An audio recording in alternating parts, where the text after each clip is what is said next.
Welcome to Ancient Egyptian Cultivation. The new grain types of the Ptolemaic period required a great deal of water. Farmers needed to ensure they had effective, consistent irrigation. The Nile's rising and receding waters naturally irrigated most of the crops. Areas where the Nile didn't reach, such as gardens and vegetable plots, required an irrigation tool known as the shadoof. The shadoof allowed easy transport of water from its source. It consisted of a tall wooden frame with a long pivoting pole and suspended bucket. The system could be raised and lowered with little effort.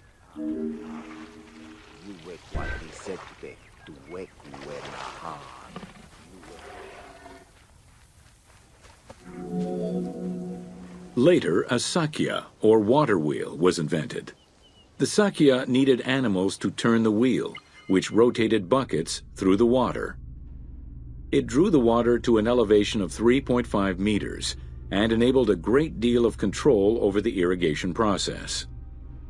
This improvement supplied larger areas and thus resulted in larger harvests.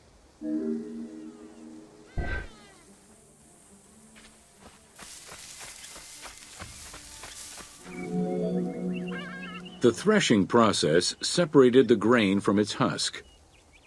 Workers would spread the ears on clean ground. Oxen, cows, or donkeys were then guided back and forth to trample the grain.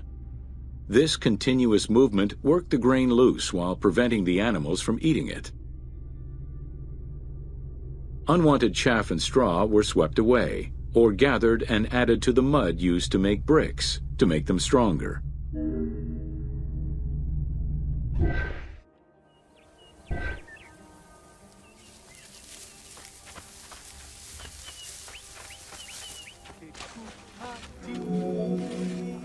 Winnowing was the stage where workers used wooden scoops to throw ears in the air. The wind carried off the chaff, leaving the heavier seeds to fall to the ground. This action was repeated until the undesired materials were sifted out. Grain waste was mixed with manure or other organic substances to produce brick-shaped dung loaves that could be easily burned. A standardized brick size enabled Egyptians to mass-produce this byproduct and use it as a commodity.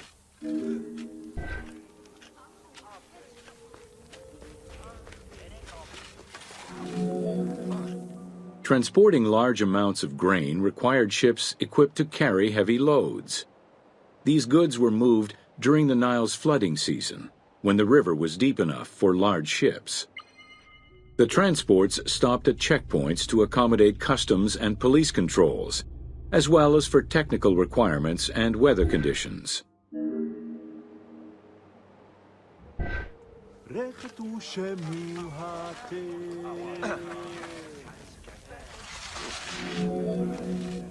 Having reached Alexandria's inner harbor, the wheat was unloaded under the supervision of a civil servant in charge of wheat management. Portions were distributed to Alexandria's city market, and the remaining stockpile was either exported or stored in warehouses.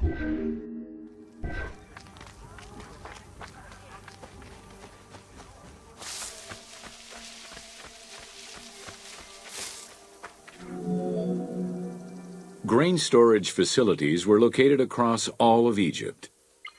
Temples and institutions had large silos, while individual houses had storage sheds. In some houses, arched cellars were built into the foundations. These watertight chambers were accessible from the ground floor through a trapdoor. Royal granaries acted as the storehouse and distribution centers, and managed state payments to civil servants, soldiers, and the police. Though plastered on the inside, silos weren't completely sealed, and so remained susceptible to mice infestations.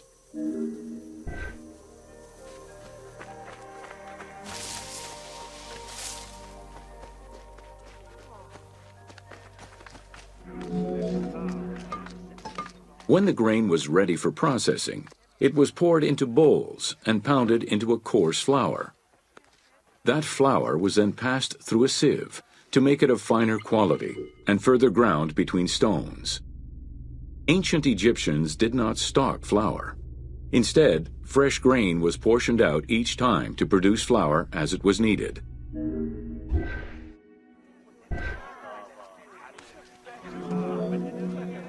The sieves used by ancient Egyptians were unable to filter out sand and stones.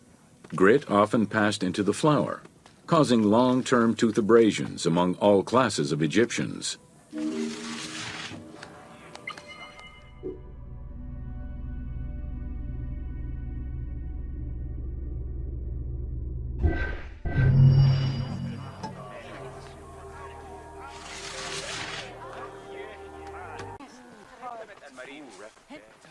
Sonne.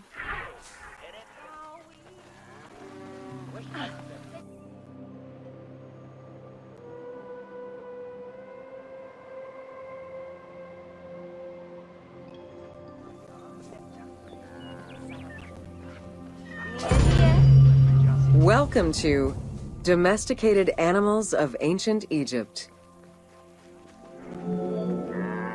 Agriculture and domesticated livestock were introduced 6,000 years ago. Archaeologists have found traces of cattle, donkeys, pigs, and dogs. Dromedary are thought to have been introduced during the Persian invasion.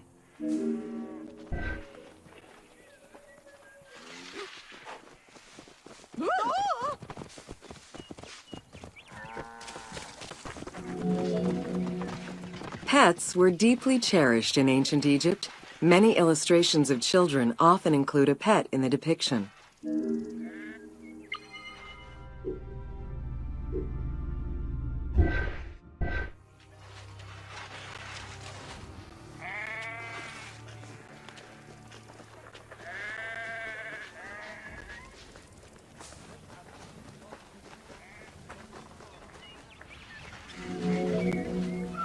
One of ancient Egypt's most iconic animals, the cat, wasn't adopted into their daily life until the Middle Kingdom.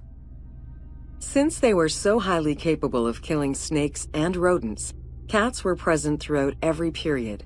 However, they only became pets sometime during the Middle Kingdom. Prince Thutmose, son of Amenhotep III, had his cat Tamu laid to rest in its own sarcophagi.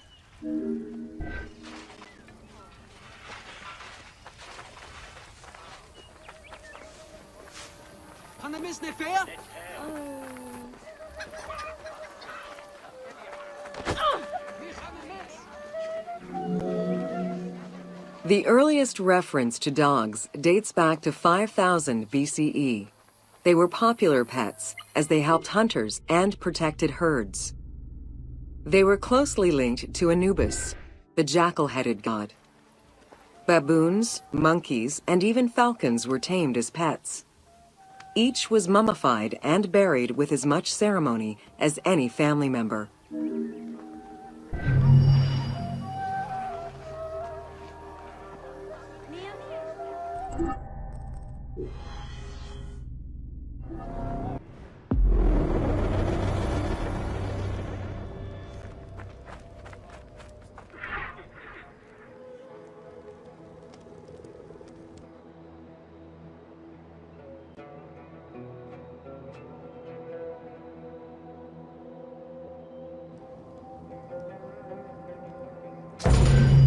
Welcome to Ancient Egyptian Medicine.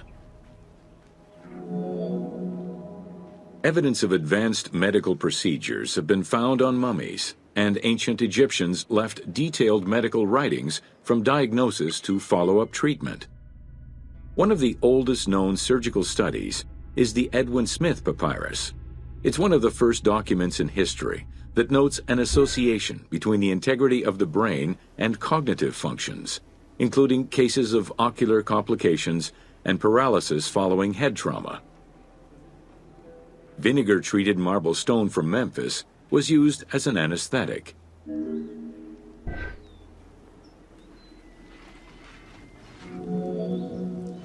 Another similar document, the Ebers Medical Papyrus, is over 20 meters long and 30 centimeters wide. It details treatments of 48 surgical cases and contains 877 paragraphs describing various diseases. Alongside accurate and factual scientific approaches, the papyrus has more than 700 magic formulas and incantations to ward off demons and disease. This demonstrates how ancient Egyptians believed in a harmonious balance between religion and science.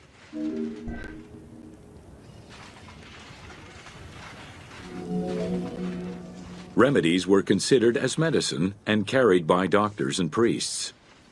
Village doctors often had another job alongside their medical duties and the preparation of medicines. A cure for blindness was made of fermented honey, ochre, and coal. The science behind it was that honey functioned as an antiseptic and antibacterial, while ochre would reduce the swelling. All of their knowledge did not always suffice. Ramses II died of an infection caused by an abscessed tooth.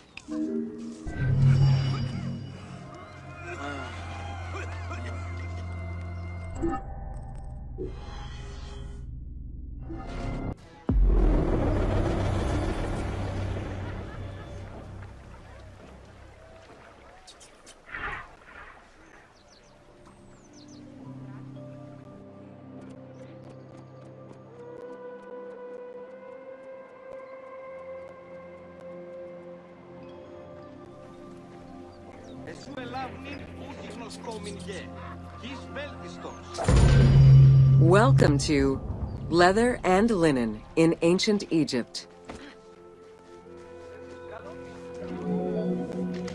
Tanning, a process which dates from prehistoric times, was present although not highly valued in Egypt due to the heat. Leather was reserved mainly for things such as sandals, leather bags, dagger sheaths, quivers, and other similar items. Leopard hides, unlike regular leather, were highly valued and usually worn by priests.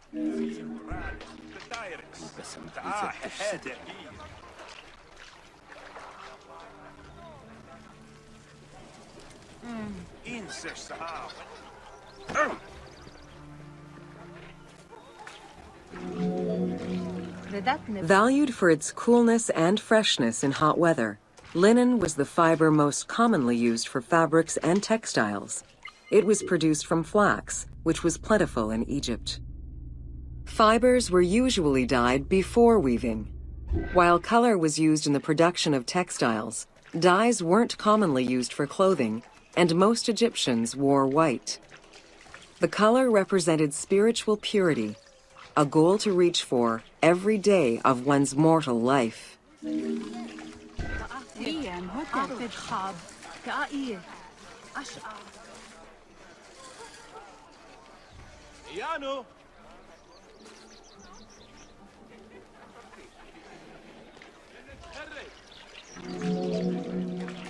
Various shades were achieved using woad, a dye produced from the leaves of Isotis tinctoria.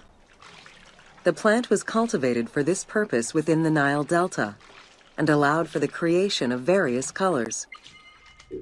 For example, different maceration times of the leaves would result in colors ranging from red to green, while adding in limestone shifted it to blue. During the Greco-Roman period, other ingredients were found, resulting in a wider range of colors.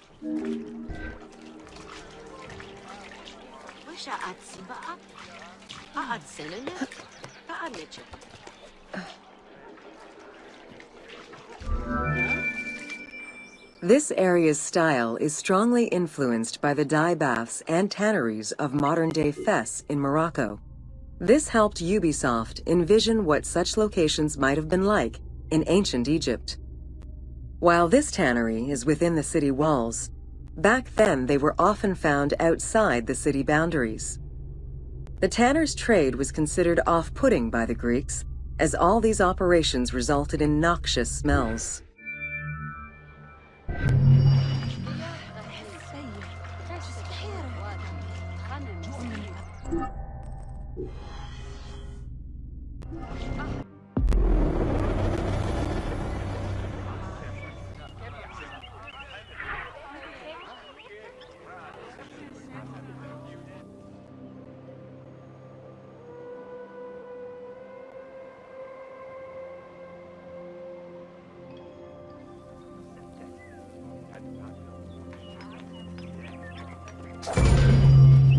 Welcome to Ancient Egyptian Fashions.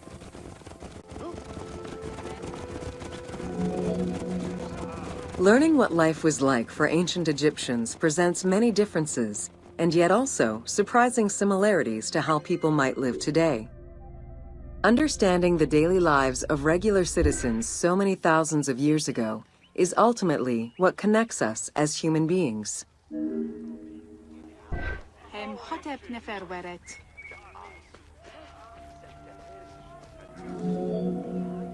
Jewelry was a popular item among ancient Egyptians of all social standing. Both men and women wore earrings, rings, and bracelets. Status determined how much jewelry a person wore and what it was made of. Common folk wore pearl necklaces, simple bracelets, and leather bangles. Brightly colored earthenware and glass paste were a favorite enhancement.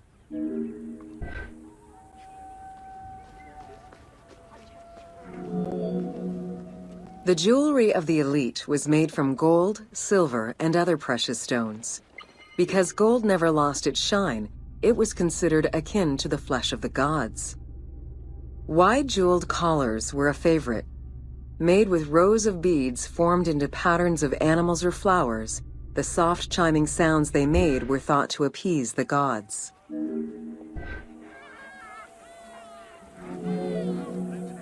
Though idealized, tomb paintings are a catalog of the changing fashions of ancient Egypt from the Old to the New Kingdom. Egyptians took appearance and cleanliness very seriously and were diligent about their fashion, hair, and jewelry as well as their grooming habits.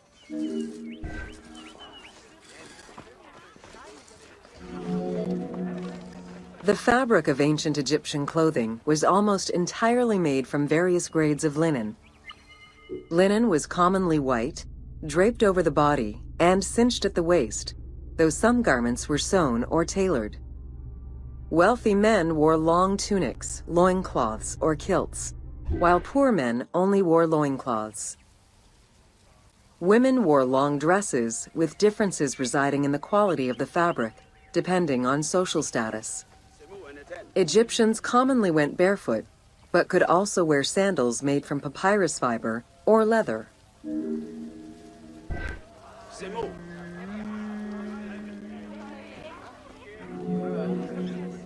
Cosmetics, including concoctions to prevent body odor and bad breath, were an integral part of everyday life for Egyptians. Used by both men and women, cosmetics were used as moisturizing ointments and sun protection as much as for beautification. Red ochre, a natural clay, was the most readily available cosmetic to tint lips and cheeks. Henna was used on nails and lips, and as hair coloring. It was also favored by richer women to decorate their palms and the soles of their feet.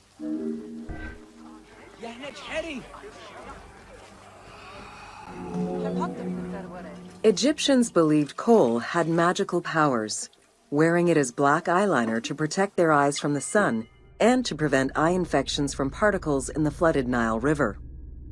A special green coal, made from ground malachite, was worn for ceremonies and religious rituals.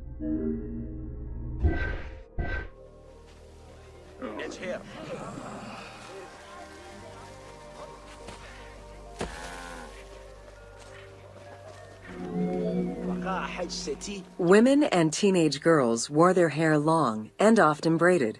Wealthier women included carved combs or hairpins. The length of men's hair rarely dropped past the shoulders. They were mostly clean-shaven during the dynastic period, a trend began by the elite and soon adopted by the general populace. Queen Hatshepsut donned an artificial beard when she became pharaoh.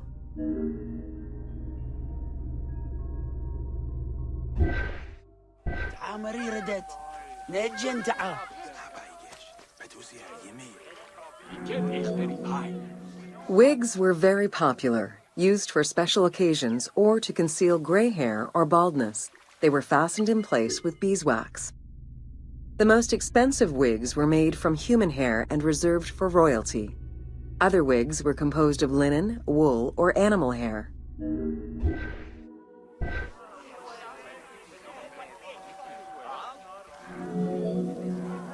Prepubescent children generally had their heads shaved. Young girls kept some strands intact, while young boys had a braid worn on the side.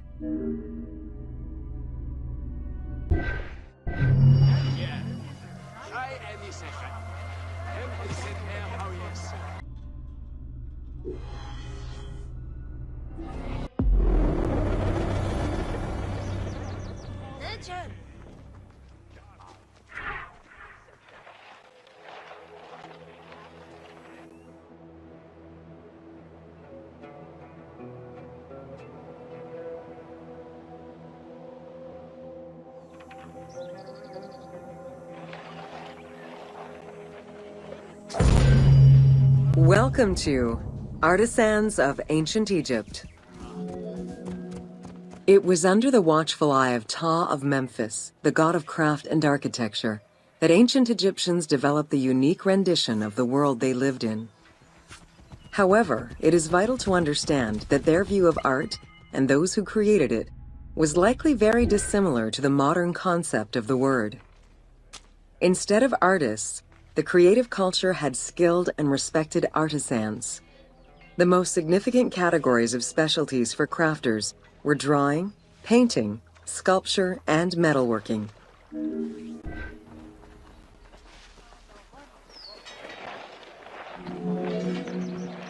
Ancient Egyptian craftspeople created both art and a wide variety of mundane, everyday tools. Every item created had a specific purpose and was produced by anonymous artisans who worked alone or with a team. Most crafts, such as pottery and metalworking, were utilized for everyday items. Luxury goods and artwork illustrations served temple rituals and were not meant for public display. Artisans rarely signed their names to the work, though they were clearly aware that they possessed a unique skill and talent for the task.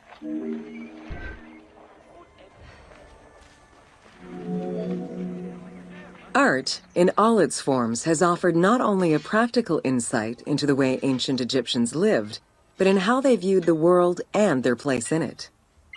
The balance of order and chaos was crucial in both the physical and the metaphysical universes.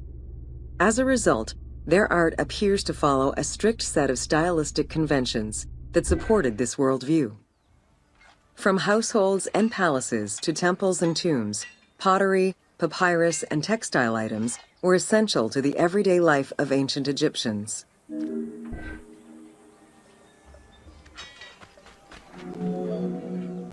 In ancient Egyptian culture, drawing was used as illustration, such as seen in the Book of the Dead. It was also the first step in the creation of a relief, painting, or statue. Two-dimensional representations were concerned with order and form, and were intended to honor gods and promote the transition of the soul to the afterlife.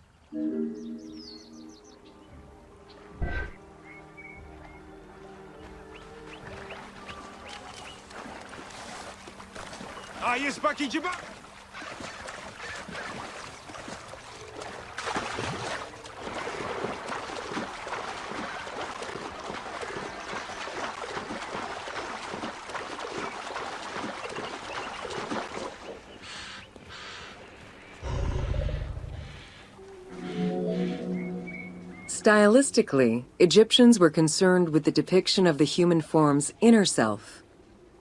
As such, artistic representations were not concerned with realism, but rather with idealized youth and perfectly harmonious visuals.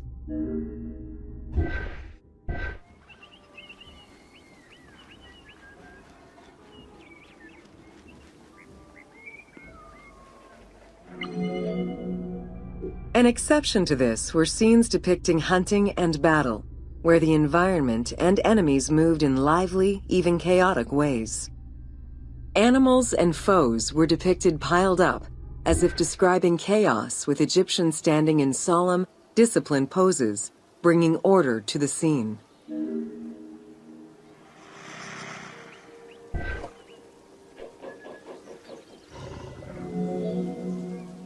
Reliefs could be either in high relief or low relief.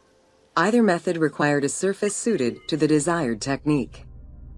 Preparation of the surfaces differed depending on the quality of the rock. A quarried block only needed a simple smoothing. Rough-cut rock monuments, such as those found in tombs, required more work. Often the surface was coated in plaster before being sculpted.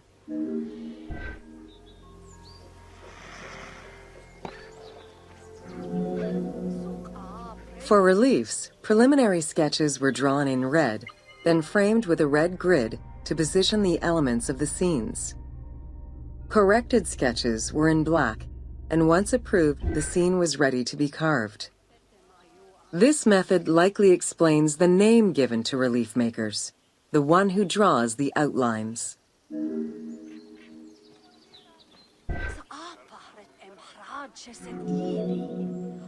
Statues were believed to be vessels for the souls of the deceased, or deities.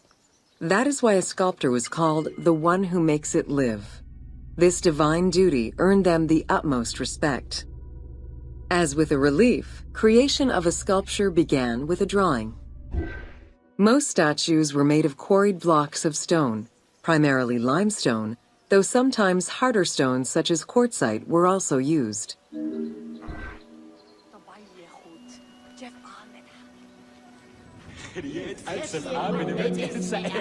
In ancient Egypt, the profession of crafter was organized and relied on a specific hierarchy. Most artisans depended on an institution to provide them with raw materials. There were 3 working levels for craftsmanship: domestic, large estates, and within palace and temple workshops. Some royal workshops, at their largest, covered an area of about 2.8 square kilometers in size.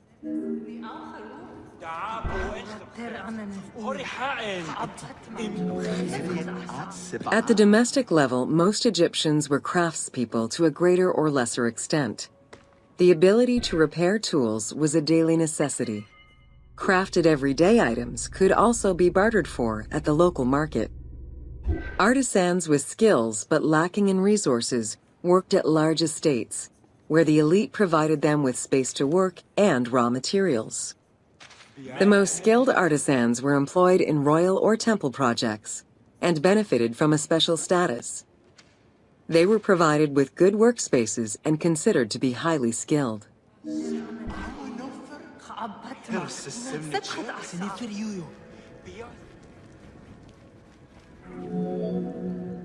An ancient text known as the Satires of Trades has a number of descriptive summaries that offer teasing glimpses into how artisans were perceived. A coppersmith was said to stink and have fingers that resembled crocodile droppings, while potters were said to be like those who lived in bogs. This view was likely exaggerated in order to highlight the most enviable position of all, that of the scribe.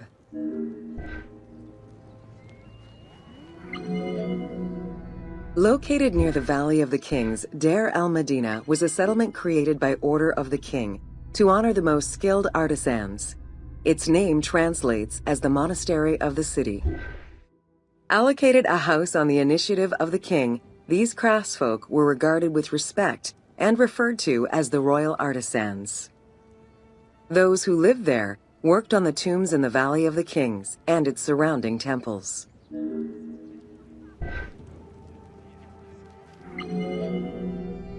Archaeologists believe the site was home to skilled and respected artisans for over 400 years. It is considered one of the most important discoveries relating to Egyptian daily life. While much of the focus of Egyptian archaeology was on its kings and queens, it wasn't until the excavation of Deir el-Medina that Egyptologists were given a valuable window into the community life of ancient Egyptian artisans.